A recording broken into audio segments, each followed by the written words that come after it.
Okay, Susan, my wife, took the clippers after me. So I'm sporting a new look for a little while. I'm not sure I like it, but anyway, I'm setting up to do some small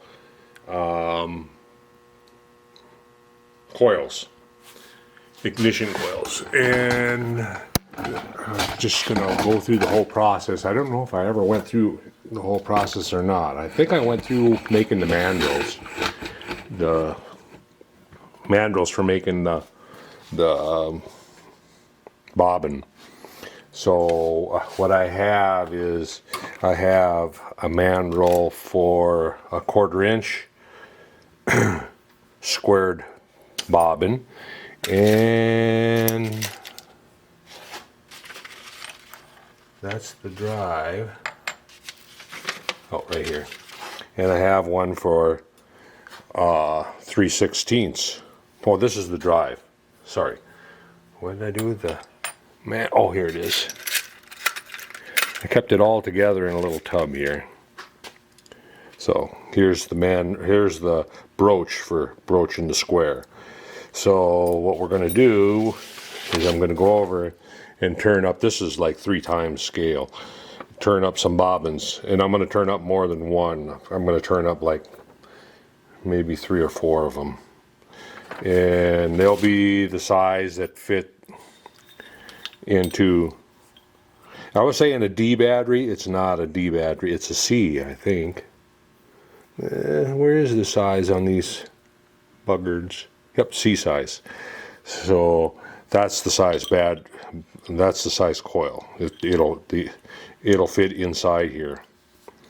And so I'm going to go over to the lathe, and when I get set up and start turning, I'll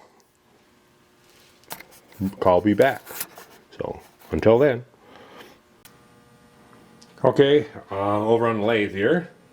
First thing I need to do is put the 3-jaw on.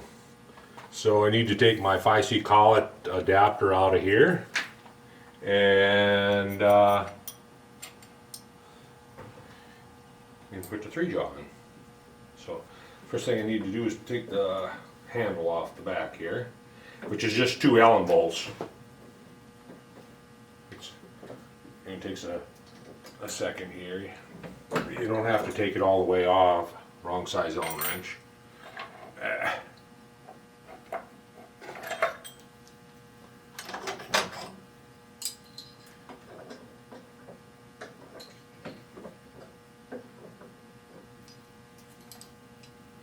Okay. Looking for the right Allen wrench here.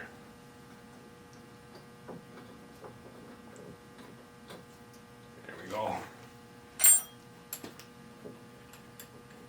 Basically, I'm unhooking the handle from the tightening tube. Basically, the tube that goes in, and I put that up here all the time. And I just take a piece of aluminum stock and go in through the back here. And usually one sharp wrap will take it out. And it's there. Now I want to wipe this down here just to make sure there's no chips or anything on it, because that's what loads and locates the 3-jaw. And we'll get the 3-jaw out. And then that's the same thing here. We want to make sure that everything is clean in here.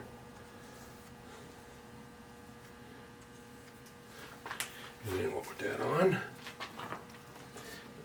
Reach back a little bit. I usually put that board over here, so just in case I'd ever drop it, I don't want to screw up my ways. Snug up 1. Put that in neutral. Snug up 2.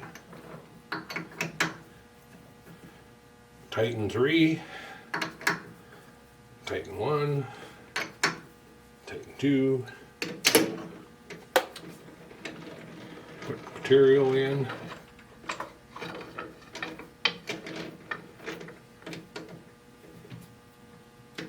Alright, so we are just about ready here. I'm going to run it in a couple gears here, and I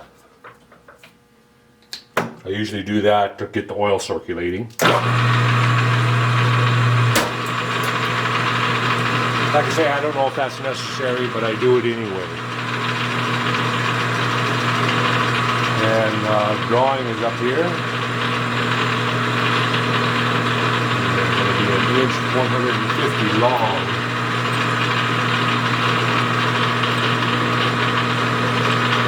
I could actually go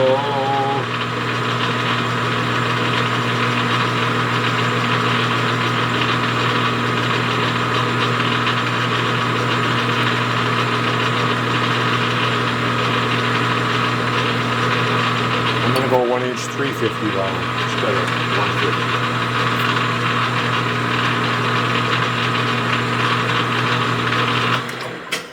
And then plus, okay, so I'm going to kick that up to 800 now.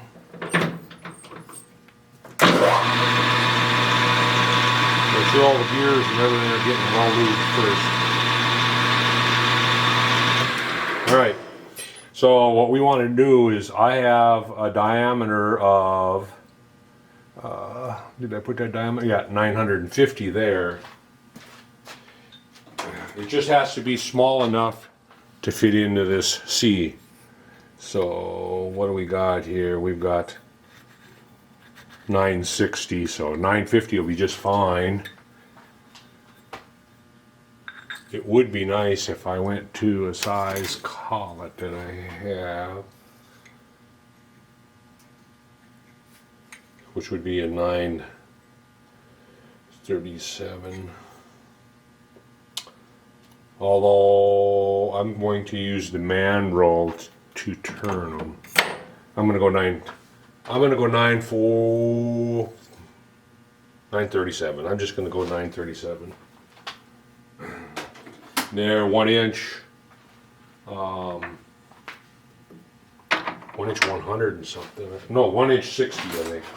They're an inch and a 16th big, yep. So, and what did I say? We're going to go 1 inch 350. So plenty there. Now I'm going to kick it up to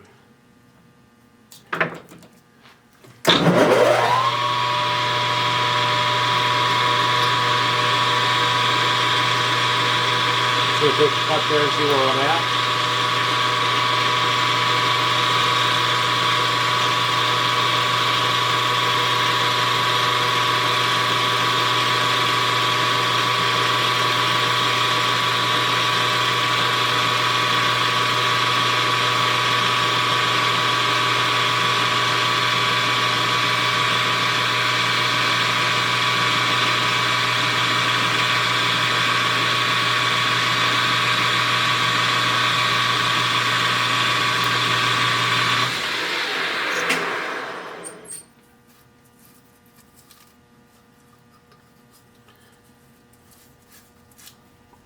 Material is can't think of the name of it. It's not nylon. It's I special ordered it just for this.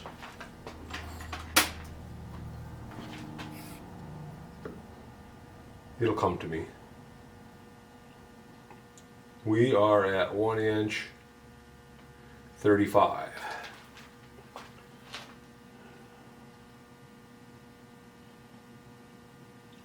I'm going to go about 90 thou. I'm going to go 80. I'm going to come up here and set my 0 on my travel dial. We want 1 inch 350. All right.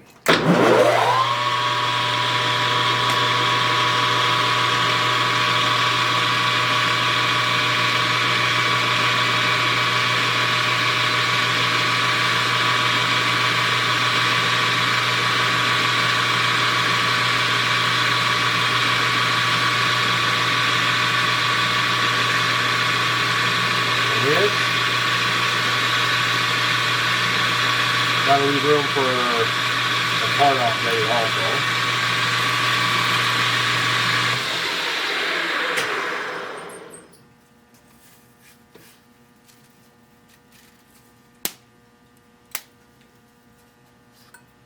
Alright, let's see what we got.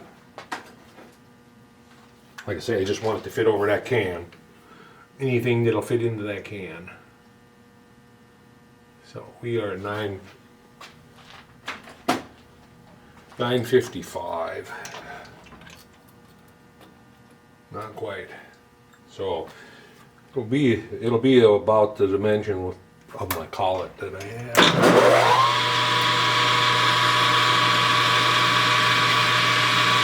Drill a hole, and then part it off. And then I'll broach it, and then I'll use the drive rod to drive it and turn the rest of it.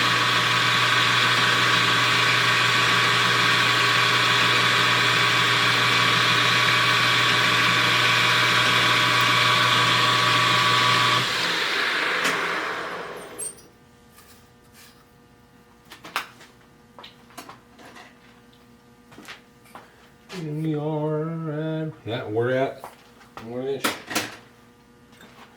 37. This should fit on there. Yep, fits on there just fine. That's what we want. I should probably face that. That'll be all right. So now we'll center drill it and then drill it.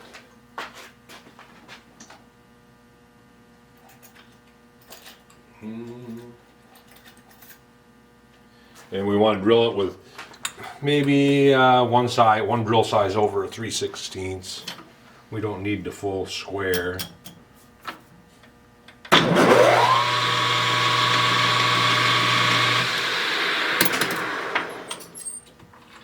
Makes it a little easier to broach.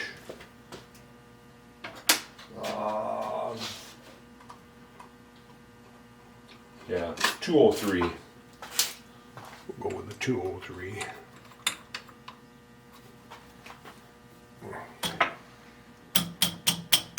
Delrin. I knew it would come to me. That's the material.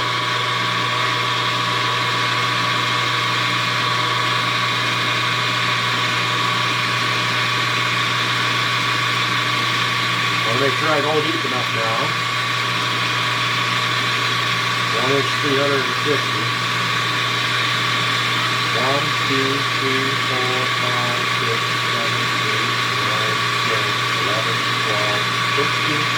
Oh yeah, we're deep enough. We are deep enough. Now we'll take and part it off. And will this blade reach?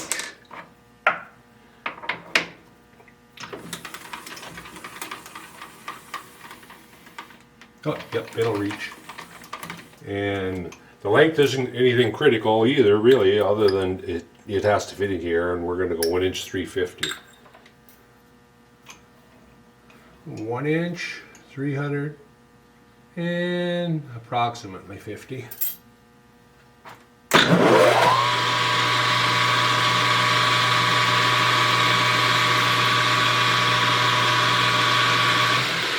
I didn't want to get beamed with it if it went into the chuck. That's why I leaned over.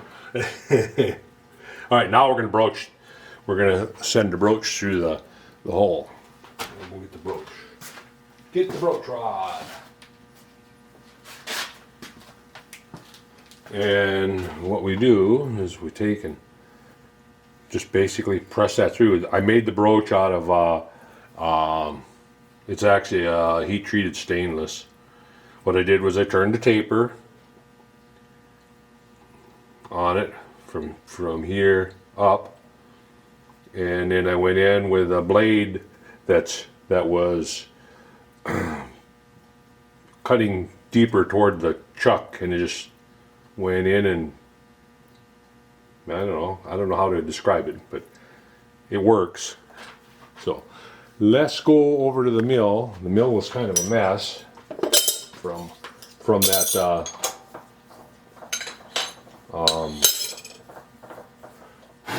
buzz coil that I was working on. I'm opening the vise right now. I'll move you over here so you can see. So what I'm going to do is just open the vise up and put that in there. If I remember right, get in there. Get it kind of halfway lined up straight.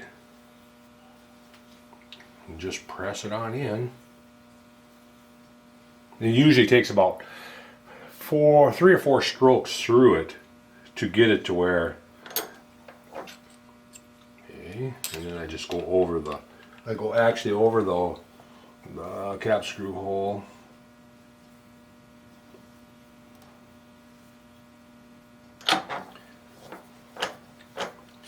And you just take that cap screw out. That way I can just push it on through. Give me a minute. I get some wrenches. I believe that's the way I done it last time. I think these holes go all the way through, and I think that's what I've done.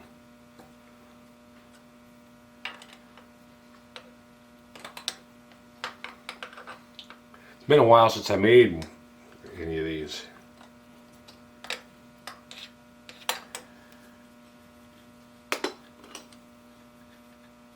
I'll check it before I. Yep, see. Yes, sirree. Yes, sirree, Bob. And then just take that. And then you got to kind of hold it in the center so it doesn't.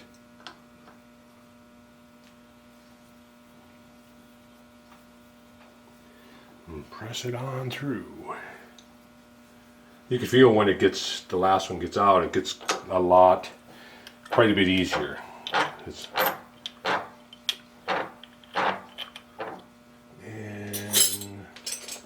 then it went like this to get that last little bit.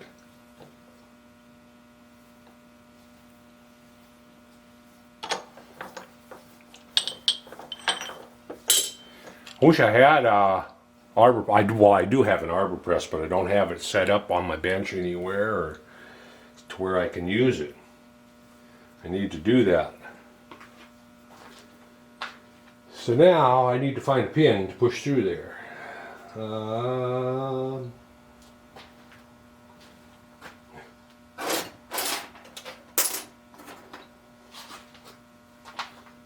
Go.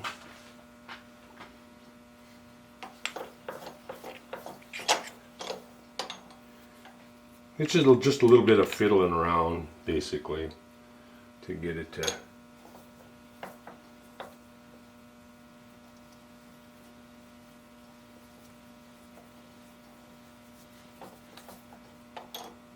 Okay, that's one time through. And you can see the square basically has formed. Wouldn't have to push it through any more than once if I had more teeth that are on it, but I don't. So I have to make do with what I have. Because each time I go through, it loads up the teeth.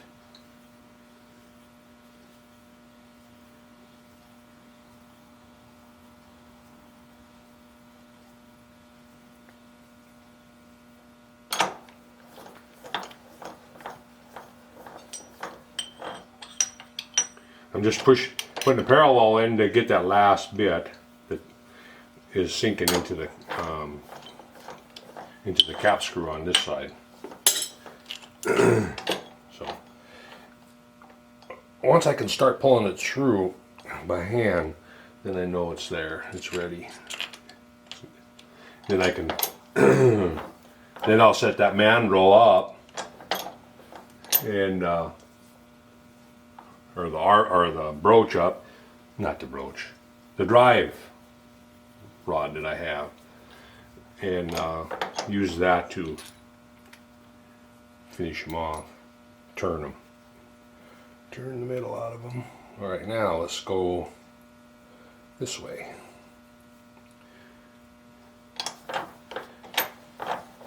My vise is getting a good workout opening and closing it. That doesn't hurt them.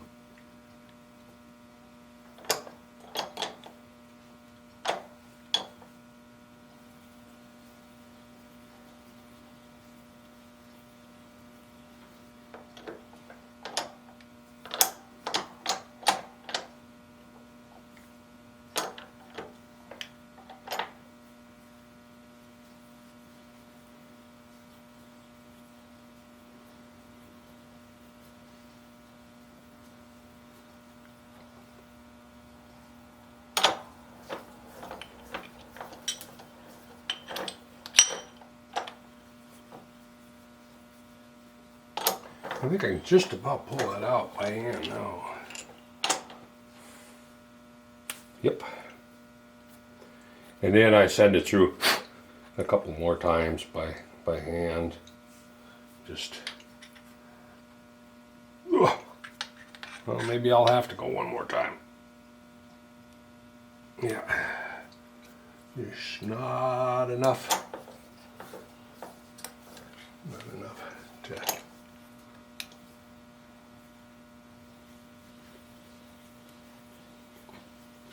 My broaching vise.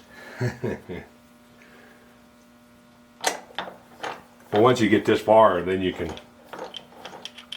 usually you can just take and see how the teeth are loaded up with chips.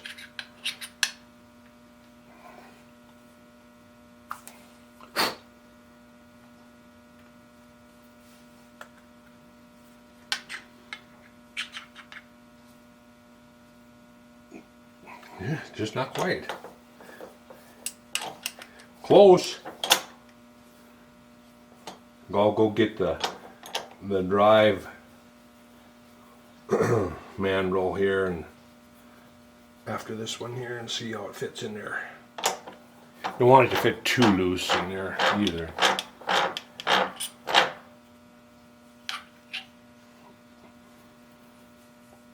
All right, I'm gonna get the drive mandrel.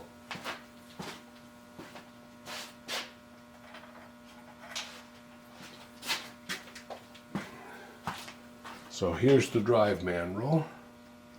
Oh yeah, it fits in there pretty loose already. I should have stopped on the one before that, but it'll be all right. And that's what I'll use to drive it to turn. What I'll do is I'll have this in a collet, have that slid over, have the live center in it, and I'll come in and then turn towards the headstock, and then I'll take it off and flip it around and do the same thing. It's got to have what they call cheeks. It has to have a 1/100th cheek on each side. It doesn't have to be really 100. It can be whatever dimension you come up with. It just has to be insulated away from the ends. So, cool. Let's go do another one. Basically, I'm just going to turn up. I think I'm going to turn up 3 or 4 of them. You know, I'm going to do the same thing as what I just done here. And then when I start turning the insides, I'll come back and I'll show you that process.